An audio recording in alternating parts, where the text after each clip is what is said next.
guys, I'm so stressed out right now. I literally just left I feel like crying right now. Alright, I literally just left the shelter that I was at in Albany. My cousin told me I can come stay out here with her so I can work and save up some money to get an apartment until Christina came out here. And I guess because Christina was planning on coming out to Tallahassee in like 3 weeks or something like that when she had enough money for us to get in an apartment. And I was just planning on staying with my cousin until she came out here, and so I can just save up some money and stuff just so I can like be out here and get out of that shelter with Elila. And basically I ended up going to DSS to go like social services to go get bus tickets for me and my daughter to get out here. I get us 2 bus tickets. I travel for 2 fucking days in the buses. The fucking bus stations were disgusting and dirty as hell. The fucking bus drivers were rude. I ended up getting a cold or getting sick from them to the point where I had fevers for the last 2 days, body aches for the last 2 days, all because I was traveling in dirty ass bus stations for the last couple days.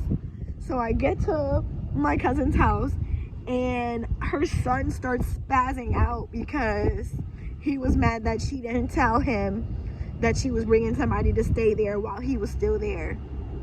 And he started bugging out or spazzing out or whatever. And I guess he ended up punching a hole in one of her walls.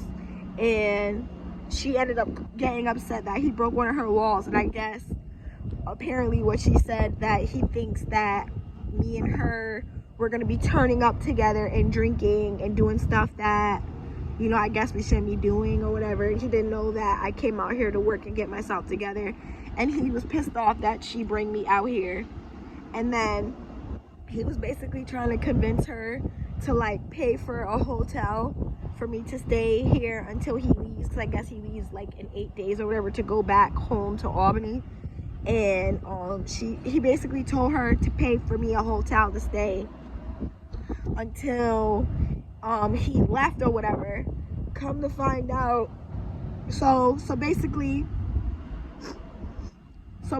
she brings me to the hotel after 2 days of me being at her house because he ended up calling her mom on him.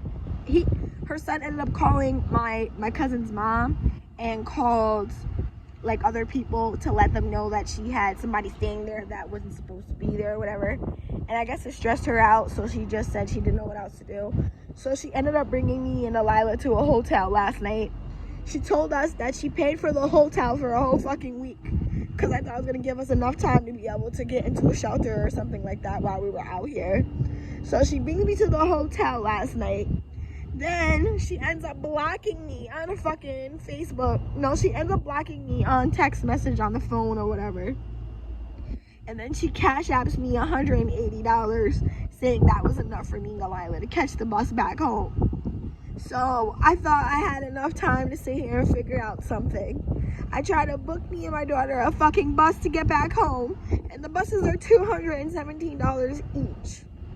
I got $200 on my fucking debit card, on my temporary assistance food stamp card, plus the $180, which means I'm $52 short. So now checkout's about to be out at 11 o'clock. I was about to try to extend the stay on her card and book another night, and they said that because it was through a third party that I wouldn't be able to do it unless I got permission from the person that booked the room to let me stay another night. So now I gotta freaking get out of the freaking hotel and check out. And I'm trying to call her and text her because she said last night she ended up having her daughter call me and say that her son that said that after they made me leave that they felt bad for making me get out, and that he didn't care if I came there and stayed there for another week until he left. But now she's not answering the phone or answering me or nothing, so I don't know if I'm gonna be able to stay with her or not, or nothing. And I'm stressed out right now because even if I do go back home, I'm not gonna have no more shelters to stay at because I left the shelter that I was already in. And I already stayed at both of the shelters in Albany. And they said, once you leave the shelters, you can't come back. So now I'm about to be stuck out here trying to figure out how the fuck I'm gonna get back. Like, this shit is mad fucking stressful right now. I can't believe this shit. Because if I would have knew they were gonna do that, I would have never left the shelter that I was in. I would have just figured it out. Because I was fine at the shelter I was in. Like, bro, this is mad annoying and stressful right now. And on top of that, I'm sick. Like, I sat here and been taking Dayquils for the last couple days. And freaking drinking immunity shots and stuff to try to, like, beat the fever and stuff. And try not to let, like, it bother me. Because I still got Alila with me and I don't want her to get affected by it or get stressed out. And then apparently she started feeling a little sick too last night because we slept in the same bed last night. So I'm just like really going through it right now. I'm so annoyed. I don't even know what to do. Like, I'm dead ass pissed off right now.